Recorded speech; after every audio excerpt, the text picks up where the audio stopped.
En las páginas sagradas de las Escrituras encontramos relatos que despiertan nuestra curiosidad, desafían nuestra comprensión y nos llevan a contemplar lo divino en su más profundo misterio. En este video exploraremos 7 de estos enigmas que han intrigado a creyentes y estudiosos a lo largo de los siglos. Desde historias enigmáticas hasta profecías intrigantes, estos misterios nos invitan a adentrarnos en los secretos ocultos de la palabra de Dios, descubriendo nuevas capas de significado y revelación. Prepárense para un viaje de exploración espiritual mientras nos sumergimos en los 7 misterios más inquietantes de la Biblia y contemplamos la sabiduría eterna que yace en su interior. Número 7. La traducción de la Biblia del Rey Jaime. ¿Involucra a William Shakespeare? La traducción de la Biblia del Rey Jaime, también conocida como la Biblia autorizada o la versión del Rey Jaime, es una de las traducciones bíblicas más influyentes en la historia del cristianismo.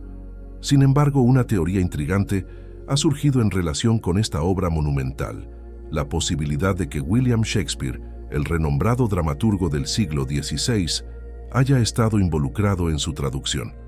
Esta teoría se basa en una curiosa coincidencia numérica en el Salmo 46, que algunos interpretan como un homenaje oculto al genio literario de Shakespeare.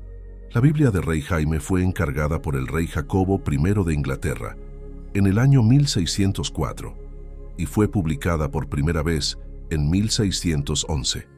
Fue el resultado de un esfuerzo colaborativo de varios eruditos y teólogos de la época, quienes trabajaron arduamente para producir una traducción precisa y fiel de los textos originales en hebreo, arameo y griego.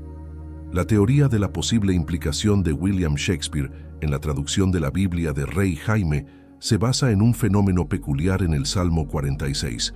Según esta teoría, si contamos exactamente 46 palabras desde el comienzo del Salmo 46, llegamos a la palabra shake, y si contamos 46 palabras hacia atrás desde el final del Salmo 46, llegamos a la palabra spear.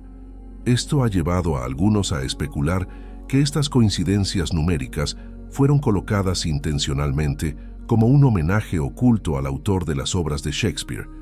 La interpretación de esta coincidencia numérica varía. Algunos creen que podría ser una señal de que Shakespeare estuvo involucrado de alguna manera en la traducción de la Biblia de Rey Jaime, quizás como parte del equipo de traductores. Otros sugieren que podría ser simplemente una casualidad o una curiosidad literaria sin mayor significado. Por supuesto, esta teoría ha sido objeto de debate y escepticismo.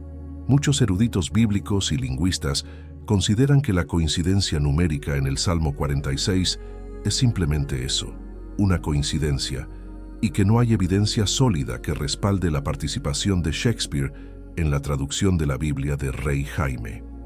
La teoría de la posible involucración de William Shakespeare en la traducción de la Biblia de Rey Jaime es fascinante y ha generado un considerable interés entre académicos y entusiastas de la literatura y la Biblia. Independientemente de si esta teoría tiene algún fundamento, nos recuerda la riqueza y la complejidad de la historia y la tradición detrás de una de las obras más influyentes de la literatura y la religión occidental.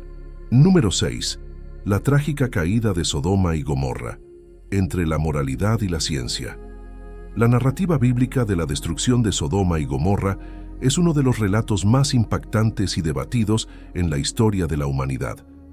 Este evento, registrado en el libro del Génesis, relata la caída de 2 ciudades debido a su iniquidad y corrupción moral. Sin embargo, a lo largo de los siglos, ha habido debates sobre la naturaleza de esta catástrofe, desde explicaciones teológicas hasta teorías científicas alternativas. Según la Biblia, Sodoma y Gomorra eran ciudades prósperas ubicadas en la región del Valle del Jordán, conocido por su fertilidad y riqueza. Sin embargo, la moralidad de sus habitantes estaba profundamente corrompida, caracterizada por la violencia, la idolatría y, en particular, la práctica de la sodomía, de la cual deriva el nombre de sodomía. La Escritura relata cómo Dios decidió destruir estas ciudades debido a su gran maldad, pero permitió que Lot, un hombre justo y su familia escaparan antes del castigo divino. Desde una perspectiva teológica, la destrucción de Sodoma y Gomorra se interpreta como un acto de juicio divino sobre la inmoralidad y la maldad desenfrenada. Este evento sirve como un recordatorio poderoso de la importancia de la justicia, la rectitud y la obediencia a Dios en la vida humana. Además, la historia de Sodoma y Gomorra se utiliza como ejemplo de las consecuencias devastadoras del pecado y como una llamada a la reflexión sobre nuestros propios comportamientos y elecciones morales.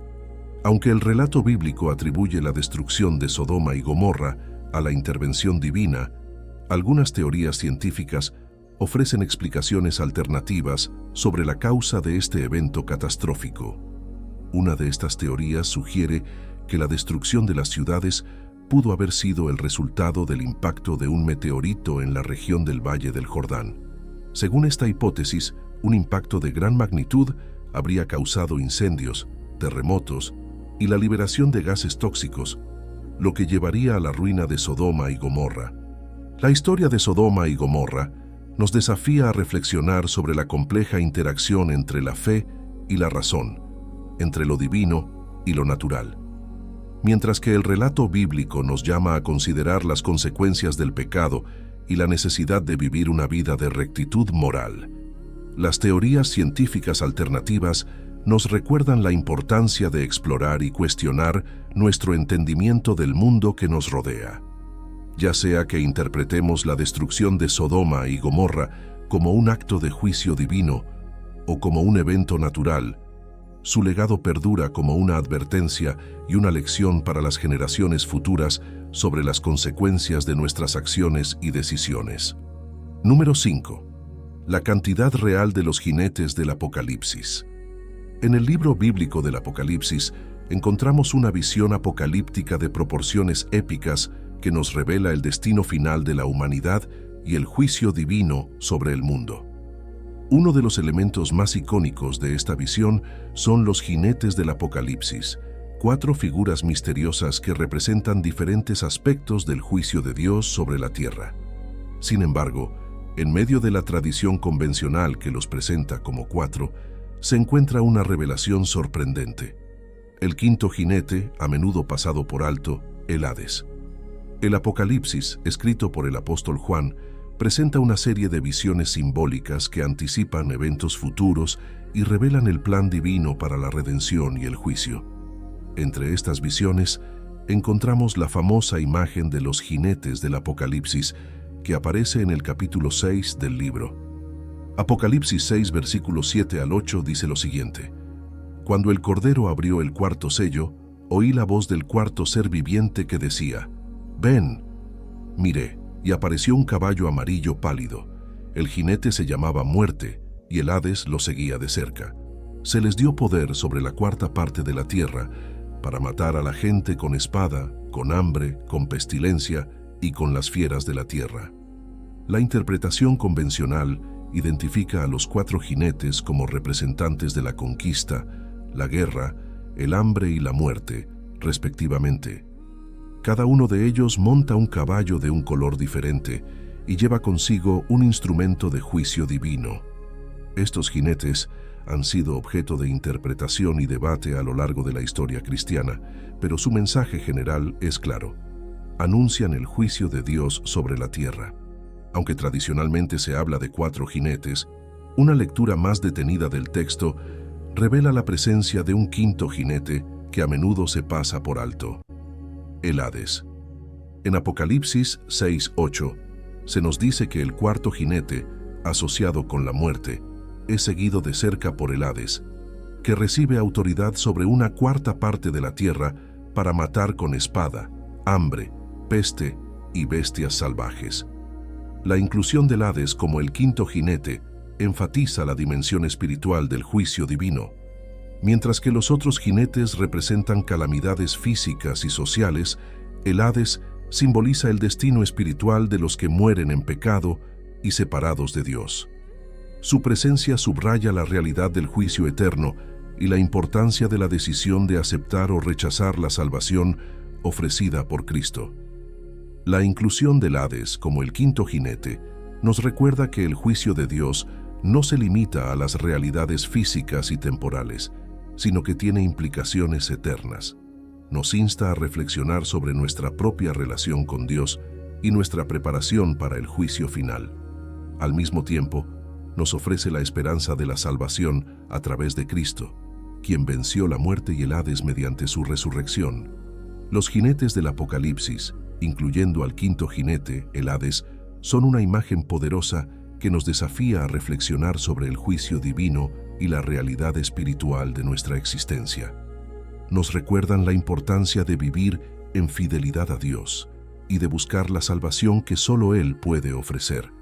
Que esta reflexión nos impulse a vivir vidas de fe y esperanza en medio de un mundo que enfrenta el juicio divino y la promesa de redención. Número 4. Profecías del fin del mundo desde la perspectiva bíblica. Desde tiempos inmemoriales, la humanidad ha sentido una fascinación y un temor profundos ante la idea del fin del mundo. En la tradición cristiana, las profecías bíblicas han sido una fuente de especulación y debate sobre los eventos que preceden al fin de los tiempos. ¿Qué dicen realmente estas profecías y cómo se relacionan con los acontecimientos actuales? Exploraremos este tema con una mirada detallada desde la perspectiva bíblica. Las Escrituras contienen numerosas profecías que describen eventos catastróficos y señales que precederán al fin de los tiempos. Jesús mismo habló sobre estos eventos en su discurso sobre el Monte de los Olivos, Mateo 24, Marcos 13, Lucas 21, donde mencionó guerras, hambres, pestes y terremotos como señales del fin. Además, el libro del Apocalipsis ofrece una visión detallada de eventos apocalípticos que culminan en el regreso de Cristo y el juicio final. La interpretación de estas profecías ha sido objeto de debate entre los eruditos bíblicos y teólogos. Algunos sostienen una interpretación literal de los eventos descritos, viendo los terremotos y las pestes como signos concretos del fin de los tiempos. Otros prefieren una interpretación más simbólica, viendo estos eventos como representaciones de la lucha entre el bien y el mal en el mundo. En el mundo contemporáneo es inevitable que surjan comparaciones entre las profecías bíblicas y los eventos actuales. Los conflictos geopolíticos, las crisis económicas, las pandemias y los desastres naturales son vistos por algunos como cumplimiento de las profecías sobre el fin de los tiempos.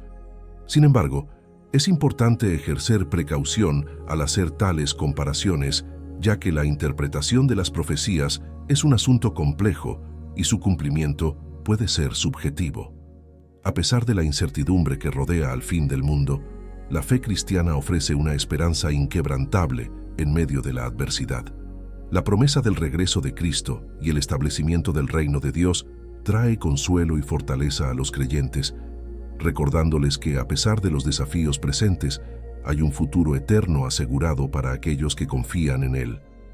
Las profecías del fin del mundo en la Biblia son un tema fascinante y complejo que ha capturado la imaginación de generaciones.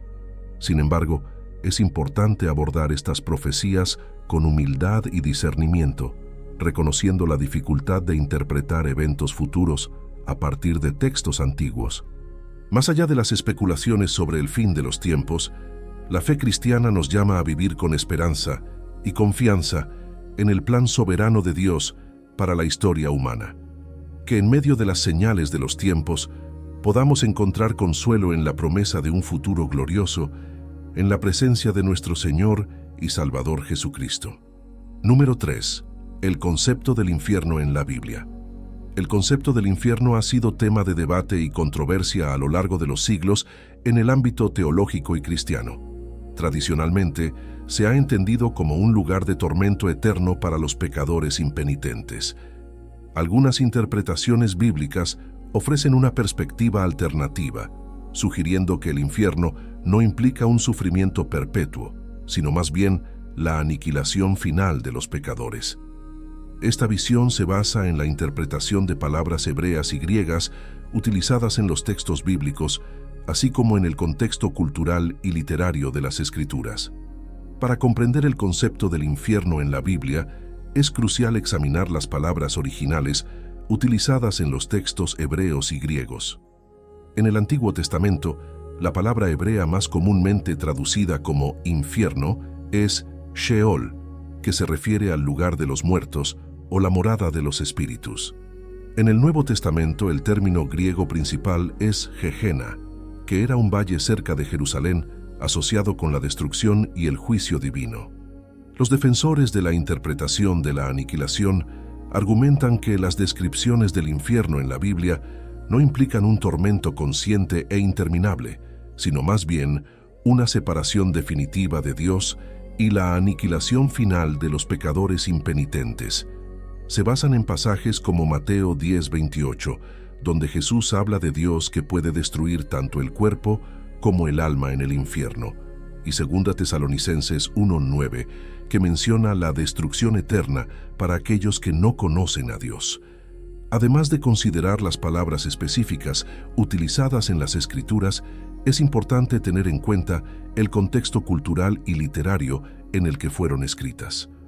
Algunos eruditos argumentan que las descripciones del infierno en la Biblia estaban influenciadas por las creencias y las metáforas contemporáneas de la época, que no siempre deben interpretarse literalmente. Independientemente de la interpretación del infierno, es fundamental recordar que Dios es tanto un Dios de misericordia como de justicia.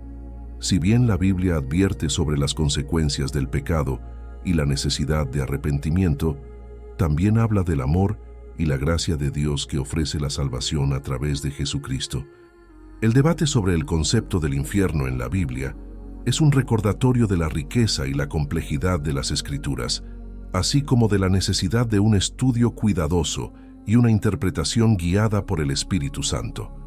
Independientemente de las diferencias de opinión, la discusión sobre este tema invita a los cristianos a reflexionar sobre la naturaleza de Dios, el significado del pecado y la importancia de la redención a través de Cristo. El concepto del infierno en la Biblia es un tema profundo y complejo que ha generado una variedad de interpretaciones a lo largo de la historia cristiana. A través del estudio cuidadoso de las Escrituras y la orientación del Espíritu Santo, los creyentes pueden profundizar en su comprensión de este tema crucial y su significado para la fe y la vida cristiana. Número 2. La antigua e interesante estrategia militar de sitio. El sitio de ciudades ha sido una estrategia militar utilizada a lo largo de la historia para conquistar territorios y derrotar a enemigos. En la Biblia encontramos relatos que describen esta táctica, a menudo acompañada de eventos impactantes como el canibalismo. El sitio de ciudades era una táctica militar común en la antigüedad. Consistía en rodear una ciudad enemiga para bloquear el suministro de alimentos y agua, con el objetivo de debilitar a los defensores y forzar su rendición. Esta estrategia podía prolongarse durante meses o incluso años, dependiendo de la resistencia de los sitiados y los recursos disponibles para los sitiadores. La Biblia contiene varios relatos de sitios de ciudades, acompañados de eventos extremos como el canibalismo. Uno de los ejemplos más destacados es el sitio de Samaria durante el reinado de Joram, rey de Israel.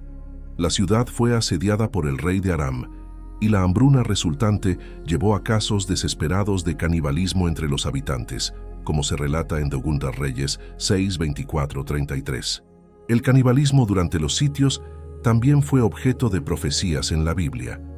Por ejemplo, en Deuteronomio 28:53-57, Moisés advierte al pueblo de Israel sobre las consecuencias de su desobediencia a Dios, incluyendo el canibalismo como resultado del asedio enemigo. Estas profecías servían como advertencia y recordatorio del juicio divino sobre el pecado y la rebelión. Aunque estos relatos pueden parecer perturbadores, ofrecen lecciones espirituales importantes. Nos recuerdan las consecuencias del pecado y la desobediencia, así como la necesidad de confiar en Dios en tiempos de dificultad. También destacan la importancia de la compasión y la justicia en medio del sufrimiento humano, incluso en situaciones extremas como los sitios de ciudades. El estudio de los sitios de ciudades y el canibalismo en la Biblia nos ofrece una visión fascinante de la guerra antigua y su impacto en la sociedad. Estos relatos nos desafían a reflexionar sobre la naturaleza humana, el juicio divino y la necesidad de buscar la misericordia y el perdón de Dios en todo momento. A través de estas historias podemos encontrar inspiración y sabiduría para enfrentar los desafíos de nuestra propia vida con fe y confianza en el poder de Dios. Número 1.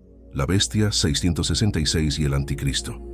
En los textos bíblicos, particularmente en el libro del Apocalipsis, se hace referencia a la bestia 666 y el anticristo como figuras misteriosas y a menudo temidas. Estos conceptos han generado numerosas interpretaciones a lo largo de la historia y aún hoy en día, su significado sigue siendo objeto de debate y especulación dentro de la teología cristiana. El pasaje más conocido sobre la bestia 666 se encuentra en el capítulo 13 del libro del Apocalipsis. Allí se describe una bestia que surge del mar y tiene poder sobre la tierra, llevando a la humanidad a la adoración y la sumisión. La cifra 666 se asocia con esta bestia, representando algún tipo de marca o número que identifica a aquellos que están bajo su influencia. El anticristo es una figura que se menciona en varias partes del Nuevo Testamento, aunque el término específico no aparece en el libro del Apocalipsis. Se cree que el anticristo es un líder o figura que se opone a Cristo y su mensaje, buscando desviar a las personas del camino de la verdad y la salvación. En muchas interpretaciones, se considera que la bestia 666 y el anticristo están relacionados, con la bestia sirviendo como un símbolo o representación física del poder del anticristo en el mundo. Sin embargo, algunas interpretaciones sugieren que la bestia y el anticristo podrían ser entidades separadas, o que la bestia podría representar un sistema o poder terrenal en lugar de una figura individual. Más allá de las interpretaciones tradicionales que ven a la bestia 666 y el anticristo como figuras individuales o sobrenaturales, existen interpretaciones alternativas que sugieren que estos conceptos podrían ser alegorías de potencias mundiales o gobiernos hostiles. En este sentido, la bestia 666 podría representar sistemas políticos, ideologías o movimientos que buscan oprimen y controlar a la humanidad. Esta interpretación se basa en la idea de que el número 666 podría simbolizar la imperfección o la corrupción del poder humano cuando se aleja de los principios de Dios.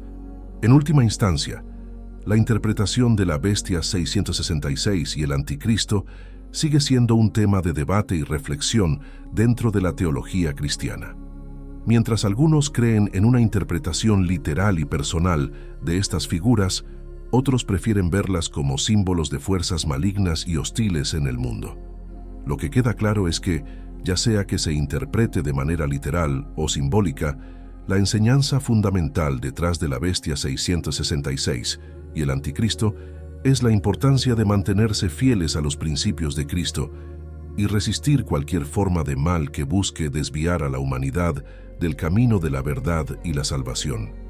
Quiero tomar un momento para agradecerles por tomarse el tiempo de ver este video sobre los 7 misterios más inquietantes de la Biblia.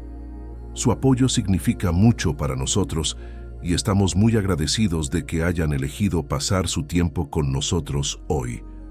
Sabemos que hay muchas opciones disponibles en YouTube y nos sentimos honrados de que hayan elegido nuestro contenido. Esperamos que hayan encontrado este video informativo, inspirador y que les haya proporcionado una nueva perspectiva sobre las Escrituras. Nuestro objetivo es siempre proporcionar contenido que sea relevante, interesante y que les ayude en su camino espiritual. Si tienen alguna pregunta o comentario sobre los misterios que hemos discutido hoy, no duden en dejarlos en la sección de comentarios. Nos encanta escuchar de ustedes y valoramos sus opiniones y perspectivas. Una vez más, gracias por su apoyo y por ser parte de nuestra comunidad. No olviden darle like al video si les gustó y suscribirse a nuestro canal para más contenido como este. Que Dios los bendiga a todos. Hasta la próxima.